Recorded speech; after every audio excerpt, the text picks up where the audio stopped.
നമസ്കാരം. ദീപക് ഗോപി പ്രസൻസിന്റെ ഏറ്റവും പുതിയ അധ്യായത്തിലേക്ക് ഏവർക്കും സ്വാഗതം. ഞാനിപ്പോൾ നിൽക്കുന്നത് തിരുവനന്തപുരത്ത് വഴുതക്കാടുള്ള ലെനിൻ ബാലവാടിയുടെ മുന്നിലാണ്. കേരളത്തിൽ അങ്ങോളം ഇങ്ങോളം നിരവധി ഫിലിം സൊസൈറ്റികളുണ്ട്. എന്നാൽ ഇതിൽ വളരെ നല്ല നിലയിൽ പ്രവർത്തിക്കുന്ന വളരെ കുറച്ച് ഫിലിം സൊസൈറ്റികളെ ഉണ്ട്. അതിലൊന്നാണ് തിരുവനന്തപുരം ആസ്ഥാനമായി പ്രവർത്തിക്കുന്ന banner film society. Banner film society ഓരോ മാസവും മിക്കവാറും മൂന്നാമത്തെയോ നാലാമത്തെയോ ഞായറാഴ്ച ലോക ക്ലാസിക്കുകൾക്ക് വേണ്ടിയോ അല്ലെങ്കിൽ ലോകതലത്തിൽ ശ്രദ്ധേയമായി മാറിക്കൊണ്ടിരിക്കുന്ന സിനിമകൾക്ക് വേണ്ടിയോ ഒരു ദിനം മാറ്റിവെക്കാറുണ്ട്. 2023 നവംബറിൽ ബാനർ മാറ്റിവെച്ചത് അന്താരാഷ്ട്ര പ്രശസ്തമായി മാറിയ ഡോക്യുമെൻ്ററികളും അതോടൊപ്പം തന്നെ ചില ഷോർട്ട് ഫിലിമുകളും കാണിക്കാനാണ്. ഇന്നത്തെ എപ്പിസോഡ് ഇതിനെക്കുറിച്ചാണ്.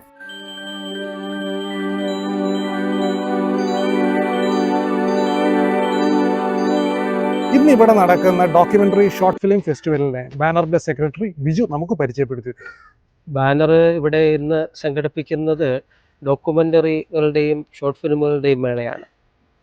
ഒരു ദിവസം നീണ്ടു നിൽക്കുന്ന ഈ മേളയിലേക്ക് നമ്മൾ ഈ സിനിമകൾ തിരഞ്ഞെടുക്കുമ്പോൾ നമുക്കറിയാം, സിനിമ കാണുന്നത് പോലെ ഡോക്യുമെൻ്ററി കാണാൻ, ഷോർട്ട് ഫിലിം കാണാൻ ആളുകൾ എത്താറില്ല.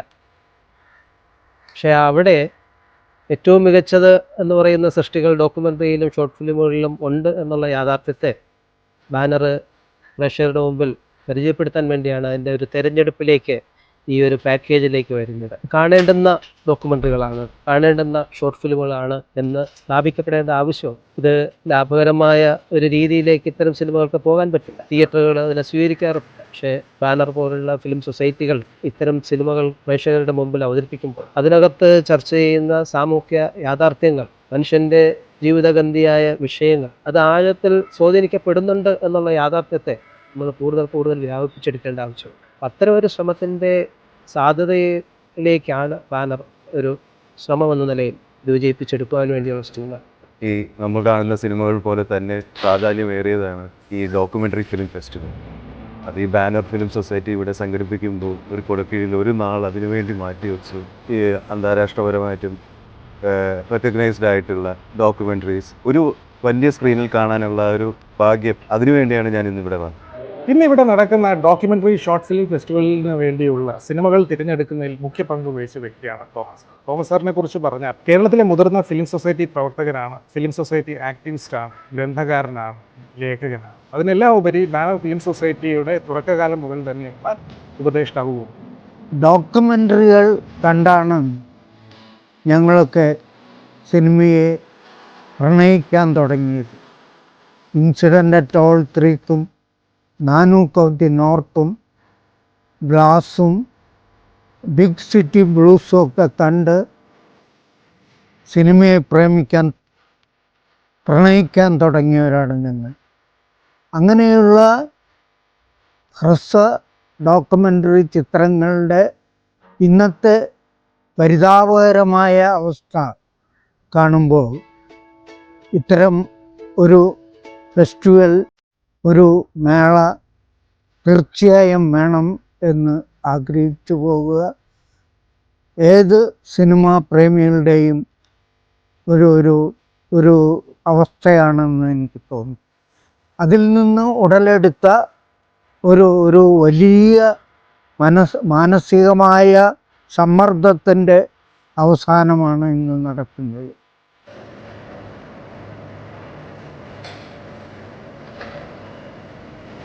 ഇന്ന് ഇവിടെ നടന്ന ഫിലിം ഫെസ്റ്റിവലിൽ ആദ്യം പ്രദർശിപ്പിച്ച ചിത്രം ഷൗനക് സെൻ സംവിധാനം ചെയ്ത ഓൾ ദാറ്റ് ബ്രീത്സ് എന്ന ചിത്രം. ഈ ഒരു ചിത്രത്തിന് സൺഡാൻസ് ഫിലിം ഫെസ്റ്റിവലിലും കാൻ ഫിലിം ഫെസ്റ്റിവലിലും അവാർഡ് ലഭിച്ചിട്ടുണ്ട്. ലോങ് ഡോക്യുമെന്ററി വിഭാഗത്തിൽ ഓസ്കാർ അവാർഡിന്റെ അവസാന റൗണ്ട് വരെ ഈ ചിത്രത്തിന് എത്താൻ സാധിച്ചിരുന്നു.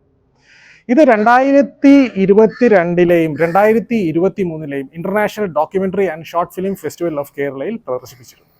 ഇത് പ്രദർശിപ്പിച്ച അവസരത്തിൽ മലയാളികൾ ഈ ചിത്രത്തെ, ഈ 2 അവസരങ്ങളിലും മലയാളികൾ ഇരുകൈയിൽ നീട്ടി ഈ ഒരു ഡോക്യുമെന്ററി സ്വീകരിച്ചിരുന്നു. മുറിവേറ്റ പക്ഷികളെ പരിചരിക്കുന്ന 2 സഹോദരന്മാരുടെ കഥയാണ് ഈ ഒരു ഡോക്യുമെന്ററി വെളിവാക്കുന്നത്.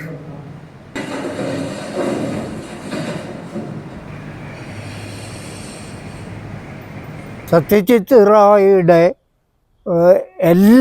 ഇതുവരെ ഇറങ്ങിയിട്ടുള്ള എല്ലാ കഥാചിത്രങ്ങളും ഡോക്യുമെൻ്ററികളും ഞാൻ കണ്ടിട്ടുണ്ട്.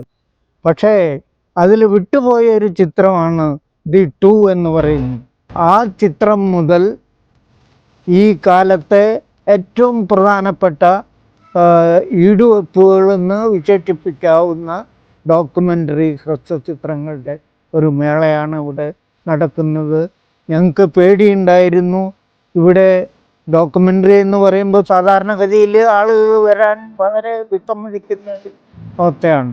പക്ഷേ ഇന്ന് ആൾ വന്നു എന്നുള്ളത് തന്നെയല്ല, വളരെ പ്രഗത്ഭരായിട്ടുള്ള KP കുമാരനെ പോലെയുള്ള ചലച്ചിത്ര പ്രതിഭകൾ, അതുപോലെ പത്മരാജൻ്റെ സഹധർമ്മൻ, പത്മരാജൻ്റെ മകൻ അനന്തപത്മനാഭൻ, നീലൻ, അങ്ങനെ മാധ്യമരംഗത്തും സിനിമാ രംഗത്തും എഴുത്ത് രംഗത്തും ഒക്കെ പ്രാഗൽഭ്യം തെളിയിച്ചിട്ടുള്ള തിരുവനന്തപുരത്തെ വളരെ വളരെ ഒരുപാട് ആളുകൾ ഇന്ന് സന്നിഹിതരായി എന്നുള്ളത് ഞങ്ങൾക്ക് വളരെ ചാരിതാർത്ഥ്യം നൽകുന്ന കാര്യമാണ്. ഷോൺ എക്സൺ സംവിധാനം ചെയ്ത ഓൾ ദാറ്റ് ബ്രീഡ്സ് എന്ന ഡോക്യുമെന്ററിയുടെ പ്രദർശനത്തിന് ശേഷം ഇവിടെ നടന്നത് ഉദ്ഘാടന ചടങ്ങ്. ഈ ഒരു ഉദ്ഘാടന സമ്മേളനത്തിൽ Shri Mahesh Panchu, Shri MF Thomas sir, Shri Narayana Bhattathiri sir, പിന്നെ ബാനറിന്റെ സെക്രട്ടറി R ബിജു എന്നിവർ പങ്കെടുത്തു. മലയാളത്തിൻ്റെ തന്നെ ഏറ്റവും പ്രിയപ്പെട്ട മലയാള സാഹിത്യവുമായിട്ടും മലയാള സിനിമയൊക്കെ ആയിട്ട് വളരെ ബന്ധപ്പെട്ട നമ്മുടെ മീഡിയയിൽ പ്രവർത്തിക്കുന്ന ഒരുപാട് ആളുകൾ എനിക്ക് കാണുന്നുണ്ട്. ഓരോ മലയാള നാടകവേദിക്ക് ഏറ്റവും കൂടുതൽ കോൺട്രിബ്യൂഷൻസ് നൽകിയ ഒരു നാടക ആചാര്യനെ കുറിച്ചുള്ളതാണ്. പക്ഷേ മലയാളികൾക്ക് അപൂർവമായ മാത്രമേ അദ്ദേഹത്തെക്കുറിച്ചൊരു ധാരണയുള്ളൂ. അദ്ദേഹം 35 കൊല്ലം ചണ്ഡീഗഡ് യൂണിവേഴ്സിറ്റിയിലെ ഡ്രാമ പ്രൊഫസറായിരുന്ന കാരണം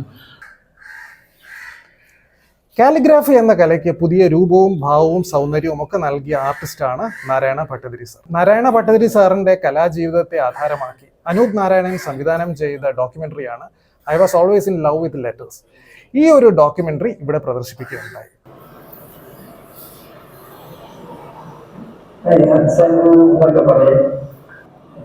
I was always in love with letters എന്ന ഡോക്യുമെന്ററിയുടെ കഥാനായകൻ നാരായണ ഭട്ടതിരി സാർ ഇന്ന് നമ്മളോടൊപ്പം ഉണ്ട്. അദ്ദേഹത്തിന് ഈ ഒരു ഡോക്യുമെന്ററിയെ കുറിച്ച് എന്താണ് പറയാനുള്ളതെന്ന് നമുക്കൊന്ന് കേട്ടു. എൻ്റെ ആ ഡോക്യുമെന്ററി എടുത്ത അനൂപ് കുറേ കാലമായിട്ട് എൻ്റെ സുഹൃത്താണ്.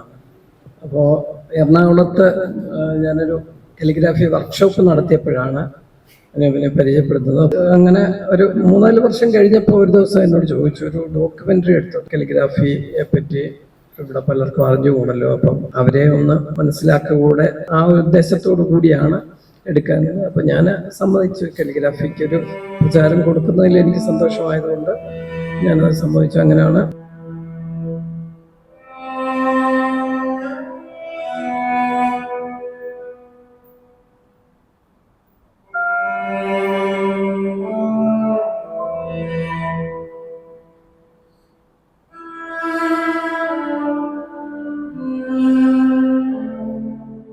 മലയാളിയും ദേശീയതലത്തിൽ ശ്രദ്ധേയനായ നാടകാചാര്യനും നാടക സംവിധായകനും ഒക്കെയായ ശ്രീ കുമാരവർമ്മയുടെ ജീവിതത്തെ ആധാരമാക്കി ശ്രീ മഹേഷ് പഞ്ചു സംവിധാനം ചെയ്ത കുമാരപർവം എന്ന ഡോക്യുമെന്ററിയാണ് പിന്നീട് ഇവിടെ കാണിച്ചത്.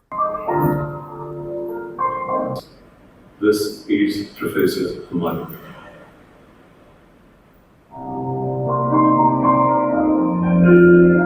ശ്രീ മഹേഷ് പഞ്ചുവിനെ കുറിച്ച് പറഞ്ഞാൽ കേരള സ്റ്റേറ്റ് ചലച്ചിത്ര അക്കാദമിയുടെ ജനറൽ സെക്രട്ടറിയായി സേവനം അനുഷ്ഠിച്ചിട്ടുള്ള വ്യക്തിയാണ്. ദീർഘകാലം ഒരു ടെലിവിഷൻ പ്രൊഡ്യൂസർ എന്ന നിലയിൽ തൻ്റെതായ വ്യക്തിമുദ്ര പതിപ്പിച്ചിട്ടുള്ള ശ്രീ മഹേഷ് പഞ്ചു ഇതിനു മുൻപ് സംവിധാനം ചെയ്ത രാമാനുജം എന്ന ഡോക്യുമെന്ററിക്ക് മികച്ച കേരള സ്റ്റേറ്റ് ഡോക്യുമെന്ററി അവാർഡ് ലഭിച്ചിട്ടുണ്ട്.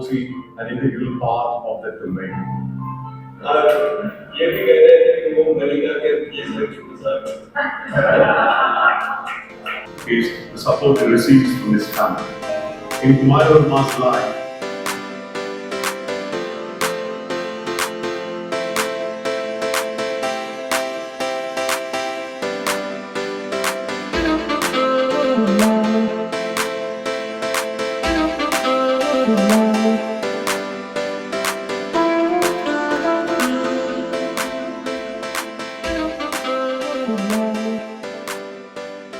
മൂന്നാറിലെ പ്ലാന്റേഷൻ തൊഴിലാളികളുടെ ദുരിത ജീവിതത്തെ നമുക്ക് കാട്ടിത്തരുന്ന ഡോക്യുമെന്ററിയാണ് രാംദാസ് കടവല്ലൂർ സംവിധാനം ചെയ്ത മണ്ണ് എന്ന ഡോക്യുമെന്ററി.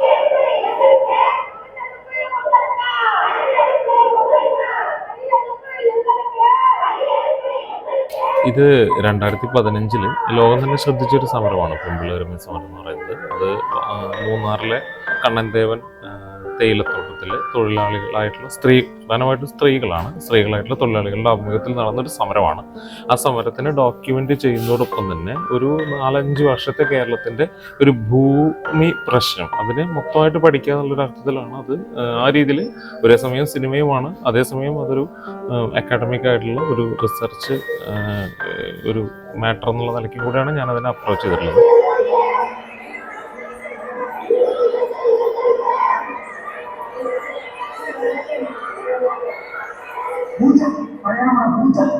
ഒരു ഫീച്ചർ സിനിമയുടെ ഏറ്റവും വലിയ ലക്ഷ്യമെന്ന് പറഞ്ഞാൽ ആൾക്കാരെ എൻ്റർടൈൻ ചെയ്യുക എന്നുള്ളതാണ്. എന്നാൽ ഡോക്യുമെൻ്ററിയുടെ ഏറ്റവും വലിയ ലക്ഷ്യമെന്ന് പറഞ്ഞാൽ ഒരു ചേഞ്ച് ഉണ്ടാക്കുക എന്നുള്ളതാണ്. സാധാരണ ഒരു ഡോക്യുമെൻ്ററി ചെയ്യേണ്ടതും ഒരു വലിയ ജനമനസ്സുകളിൽ വലിയൊരു മാറ്റം കൊണ്ടുവരിക എന്നുള്ളതാണ്. രാംദാസ് കടവല്ലൂരിൻ്റെ ഈ ഒരു ഡോക്യുമെൻ്ററി എന്ത് മാറ്റങ്ങളാണ് അവരുടെ പ്ലാന്റേഷൻ തൊഴിലാളികളുടെ ജീവിതത്തിൽ കൊണ്ടുവന്നത് എന്നതിനെക്കുറിച്ച് രാംദാസ് കടവല്ലൂർ പറയുന്നു. ഇതിന് ഒരു സിനിമയ്ക്ക് ഒരു ചേഞ്ച് കൊണ്ടുവരാൻ പറ്റില്ല, ഒരു സിനിമയ്ക്കും ചേഞ്ച് കൊണ്ടുവരാൻ പറ്റില്ല എന്ന് വിശ്വസിക്കുന്ന ഒരാളാണ്. സിനിമ ഒരു ആർട്ട് ഫോമാണ്. ഒരു എന്താ പറയുന്ന സിനിമ ചെയ്യുന്ന ആൾക്ക് അയാൾക്ക് പറയാനുള്ള കാര്യം സമൂഹത്തോട് പറയാനുള്ള ഒരു മാധ്യമം എന്നുള്ളതിൽ ചേഞ്ച് കൊണ്ടുവരേണ്ടത് രാഷ്ട്രീയ പ്രസ്ഥാനങ്ങൾ, സമൂഹം, സർക്കാരുകൾ, അതുപോലുള്ള അവർക്ക് മാത്രമേ ചേഞ്ച് കൊണ്ടുവരാൻ പറ്റുള്ളൂ.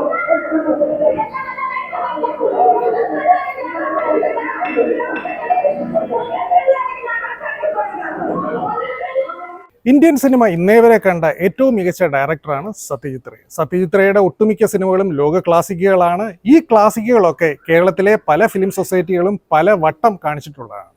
എന്നാൽ ഇന്ന് ഇവിടെ കാണിക്കുന്ന 2 എന്ന ഈ ഒരു ഷോർട്ട് ഫിലിം കേരളത്തിലെ മറ്റൊരു ഫിലിം സൊസൈറ്റിയും കാണിച്ചതായിട്ട് എനിക്കറിവില്ല. ഒരുപക്ഷെ ഈ ഒരു സിനിമയുടെ കേരളത്തിലെ ആദ്യത്തെ പ്രീമിയർ കൂടിയായിരിക്കാം.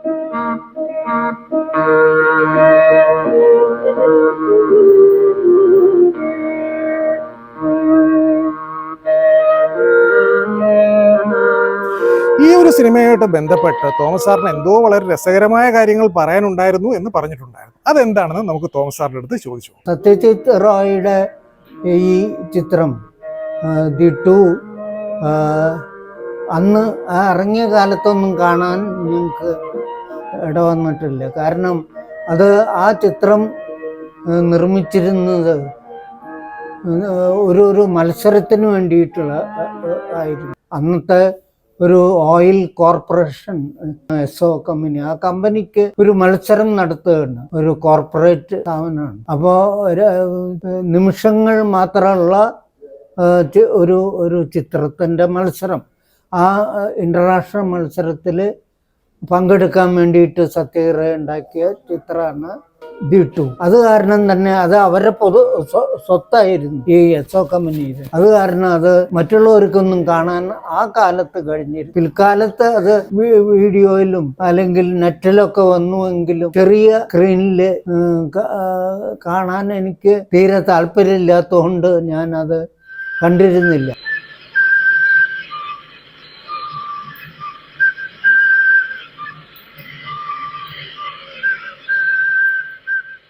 ക്രൈം നമ്പർ 89 എന്ന ചിത്രത്തിലൂടെ കേരള സംസ്ഥാന ചലച്ചിത്ര പുരസ്കാരം കരസ്ഥമാക്കിയ സംവിധായകനാണ് സുദേവൻ. സുദേവന്റെ ഒരു ഷോർട്ട് ഫിലിമും ഇന്നിവിടെ പ്രദർശിപ്പിക്കുന്നുണ്ട്. ആ ഒരു ഷോർട്ട് ഫിലിമിന്റെ പേരാണ് ചിയേഴ്സ്. നമുക്ക് ആ വെയിറ്ററോട് ചോദിച്ചാൽ, വെയിറ്ററിനകത്ത് എന്ത് കൊണ്ടുപിടിയാണ്? ഈ ഒരു ഡോക്യുമെൻ്ററി ഫിലിം ഫെസ്റ്റിവലിൻ്റെ ഭാഗമായി ഈ ഉള്ളവൻ സംവിധാനം ചെയ്ത ബാനർ ഫോർ ഗുഡ് ഫിലിംസ് അഥവാ how banner film society became successful എന്ന വ്ളോഗും പ്രദർശിപ്പിക്കുന്നുണ്ട്. ഈ വ്ളോഗ് ഇതുവരെയും കാണാത്ത പ്രേക്ഷകർ ദയവായിട്ട് ഈ വ്ളോഗ് ഒന്ന് കാണാൻ ശ്രമിക്കുക. അതിനുള്ള ലിങ്ക് ഞാൻ ഡിസ്ക്രിപ്ഷൻ ബോക്സിൽ ഇട്ടിട്ടുണ്ട്. എപ്പോഴും എൻ്റെ കൈവശം ഉണ്ട്. ആ നിയന്ത്രണത്തിലാണ് ഈ ഫിലിം സൊസൈറ്റി നടന്നു പോകുന്നത്. ഇന്ന് കേരളത്തിലെ നല്ലൊരു ശതമാനം ഫിലിം സൊസൈറ്റികളും നേരിടുന്ന ഏറ്റവും വലിയ പ്രശ്നം എന്ന് പറയുന്നത് ഫണ്ട് ഷോർട്ടേജും പിന്നെ ഫിലിം സ്ക്രീനിങ്ങിന് പറ്റിയ വേദികളുടെ അഭാവവും. തിരുവനന്തപുരം നഗരത്തിലെ ചെറിയ നിരക്കിന് ഹാള് കിട്ടുക എന്ന് പറയുന്നത്. സാധാരണ എല്ലാ എപ്പിസോഡുകളിലും ഞാൻ മറ്റുള്ളവരെയാണ് ഇന്റർവ്യൂ ചെയ്യുന്നത്. ഇന്നൊരു ചേഞ്ച് എന്ന നിലയിൽ ബാനറിന്റെ സെക്രട്ടറി ആയ ബിജു എന്നെ ഇന്റർവ്യൂ ചെയ്തു. ചോദിച്ചു, താങ്കൾ ബാനറിലേക്ക് എങ്ങനെയാണ് എത്തപ്പെടുന്നത്? ബാനറിലേക്ക് എത്തിപ്പെടുന്ന കാര്യം പറയുന്നതിന് മുമ്പ് ഞാൻ എപ്പോഴാണ് ബിജുവിനെ പരിചയപ്പെട്ടതെന്ന് എനിക്ക് ഓർക്കുന്നുണ്ട്. എപ്പോഴോ പരിചയപ്പെട്ടു. വളരെ ഏകദേശം 2000-ൻ്റെ തുടക്കത്തിലാവാം ഞാൻ ബിജുവിനെ പരിചയപ്പെട്ടത്. ഞാൻ ശരിക്കും ബാനറിൽ ആദ്യമായിട്ട് വരുന്നത് ഇവിടെ ഒരു ഒറ്റാൽ എന്നുള്ള ജയരാജിന്റെ സിനിമയുടെ പ്രീമിയർ ആയിരുന്നു. ഒറ്റാലിന്റെ പ്രീമിയർ ഇവിടെ ആണ്. ആ ഒരു സമയത്ത് ഞാനിവിടെ വന്നു. ഏകദേശം സിനിമയെല്ലാം തുടങ്ങി കഴിഞ്ഞ് ഏകദേശം 5 മിനിറ്റ് എന്തോ കഴിഞ്ഞു. ആ സമയത്ത് വരുന്ന സമയത്ത് ഇവിടെ ഉത്സവത്തിന്റെ ആളായത്. അപ്പം ഞാൻ കഷ്ടപ്പെട്ട് ഒരു സൈഡിൽ നിന്നുകൊണ്ട് ആ പടം മുഴുവനില്ല. എനിക്ക് സത്യം പറയാനല്ല, എനിക്ക് അന്നും ഇന്നും എനിക്ക് വളരെ ഇഷ്ടപ്പെട്ട ഒരു സിനിമയാണ്. ഈ സിനിമ കഴിഞ്ഞിട്ട് എല്ലാവരും കഴിയുമ്പോൾ എല്ലാവരും ഇങ്ങനെ പുറത്തിറങ്ങുന്ന അവസരത്തിൽ ഞാൻ ഇങ്ങനെ സൈഡിലോട്ട് നോക്കുമ്പോൾ അവിടെ ജയരാജ് ഇരുന്ന് ഇങ്ങനെ കണ്ണ് തുടയ്ക്കുന്നു. കുറച്ച് അപ്പുറത്ത് മാറി വേറൊരു ചെറിയ കൊച്ചിരുന്ന് കരയുന്നു. ഇതൊക്കെയായിരുന്നു എന്നെ സംബന്ധിച്ച് ബാനറായിട്ടുള്ള ആദ്യ എക്സ്പീരിയൻസ്. ഒരു മുഴുനീള ഫീച്ചർ ഫിലിമിലേക്ക് അധികം വൈകാതെ എത്തുമെന്ന് നമുക്ക് പ്രതീക്ഷിക്കാം. അതിനുള്ള വിഭവങ്ങളും അറിവും ഒക്കെ ഉള്ള താങ്കളിൽ നിന്ന് പ്രതീക്ഷിക്കാവുന്നതാണല്ലോ അല്ലേ? ഇല്ല, കാരണം എന്ന് പറഞ്ഞു കഴിഞ്ഞാൽ ഞാൻ ഒരിക്കലും ഒരു സിനിമ ചെയ്യില്ല എന്ന് വിശ്വസിക്കുന്ന വ്യക്തിയാണ്. കാരണം എനിക്ക് സിനിമയെ സംബന്ധിച്ച് 3 കാര്യങ്ങളാണ്. ഒന്ന് സിനിമ കാണുക, രണ്ടാമത്തെ എഡിറ്റിംഗ്, മൂന്നാമത്തെ ആക്ടിങ്. എനിക്ക് ഫിലിം മേക്കിംഗ് എന്ന് പറയുന്നത് ഒരിക്കലും ഒരു പാഷനല്ല, ആവുമെന്ന് എനിക്ക് തോന്നുന്നു. അതുകൊണ്ട് തീർച്ചയായിട്ടും ഞാൻ സംവിധാനം ചെയ്യുന്ന പടം ഇവിടെ വരാൻ ചാൻസ് ഇല്ല. ചിലപ്പോൾ ഞാൻ അഭിനയിക്കുന്ന പടങ്ങൾ ചിലപ്പോൾ വന്നേക്കാം. അത് കാണിക്കുമെന്നാണ് എൻ്റെ പ്രതീക്ഷ.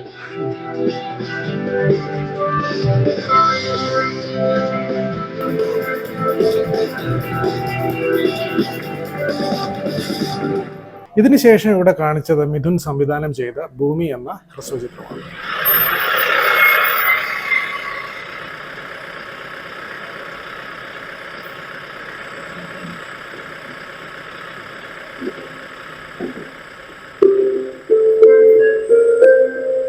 ഇന്നത്തെ ദിവസം ഏറ്റവും ഒടുവിൽ പ്രദർശിപ്പിച്ചത് കാർത്തികി ഗോൺസാൽവസ് സംവിധാനം ചെയ്ത ദ എലിഫന്റ് വിസ്പറേഴ്സ് എന്ന അവാർഡ് വിന്നിംഗ് ഡോക്യുമെന്ററി. നെറ്റ്ഫ്ലിക്സ് എന്ന OTT പ്ലാറ്റ്ഫോമിലൂടെയാണ് 40 മിനിറ്റ് ദൈർഘ്യം വരുന്ന ഈ ഒരു ഡോക്യുമെന്ററി റിലീസ് ചെയ്യപ്പെട്ടത്. ഈ ഡോക്യുമെന്ററിയുടെ ഏറ്റവും വലിയ പ്രത്യേകത എന്ന് പറഞ്ഞു കഴിഞ്ഞാൽ ഇത് ഓസ്കാർ അവാർഡ് ലഭിച്ച ഡോക്യുമെന്ററിയാണ്. ഇന്ത്യയിൽ നിന്ന് ഓസ്കാർ അവാർഡ് ലഭിക്കുന്ന ആദ്യത്തെ ഡോക്യുമെന്ററി കൂടിയാണ് ദ എലിഫന്റ് വിസ്പറേഴ്സ്. போய் அவனோட அம்மா வந்து கரண்ட் ஷாக்ல இறந்துருச்சு. தண்ணி கொஞ்சம் பஞ்சம், ஆனா மேய்ச்சல் இல்ல, சாப்பாடு இல்ல. அதனால என்ன ஆச்சுன்னா ஊருக்குள்ள யானை பூந்துருச்சு. ഈ ഒരു പരിപാടി ഇഷ്ടമായെങ്കിൽ ലൈക്ക് ചെയ്യുക, ഷെയർ ചെയ്യുക, സബ്സ്ക്രൈബ് ചെയ്യുക. ഇനി അടുത്ത എപ്പിസോഡിൽ വീണ്ടും കാണാം.